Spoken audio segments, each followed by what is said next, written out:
Buon pomeriggio a tutti.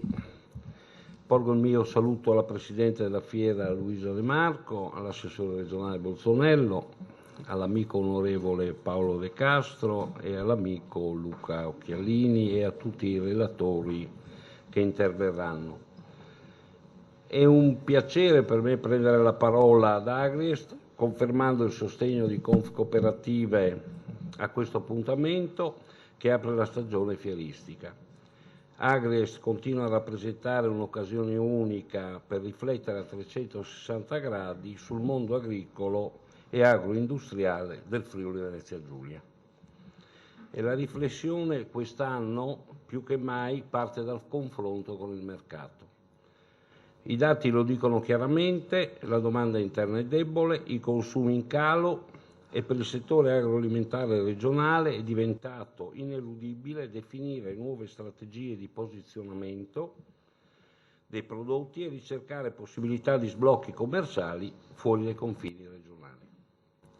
Oggi infatti, al di là dei facili quanto populistici slogan chilometro zero, mercati rionali come soluzione ai mali dell'agricoltura, fa la differenza è riuscire a valorizzare i prodotti alimentari regionali, portandoli in quei mercati spesso lontani, dove vi sono margini di crescita e dove il Made in Italy è riconosciuto come sinonimo di qualità. Confrontarsi con mercati allargati significa riconoscere la necessità che le nostre imprese raggiungano dimensioni adeguate, sia per potersi assumere i rischi di impresa connessi, sia per potersi dotare di stabili strutture commerciali, distributive e di marketing.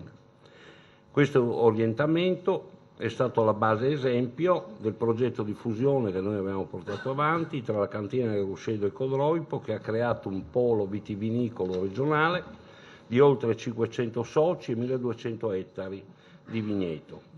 Un progetto che abbiamo promosso e accompagnato e i cui risultati sono evidenti. Oggi la crisi colpisce in maniera drammatica tutte le aziende, anche quelle cooperative, che nel complesso hanno retto meglio di altri.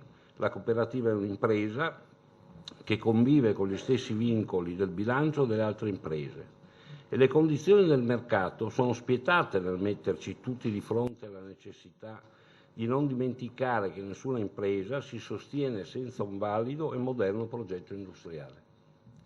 Anche qui molte aziende agroalimentari hanno messo in campo strategie adeguate, rinnovando anche in maniera radicale la propria produzione.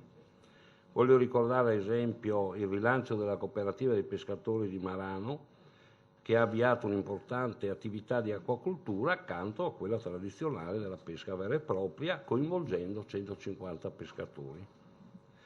Dunque filiere commerciali, dimensioni adeguate sono i due parametri con cui l'agroindustria si deve confrontare. Una lezione che dobbiamo applicare anche nel caso di latterie friulane.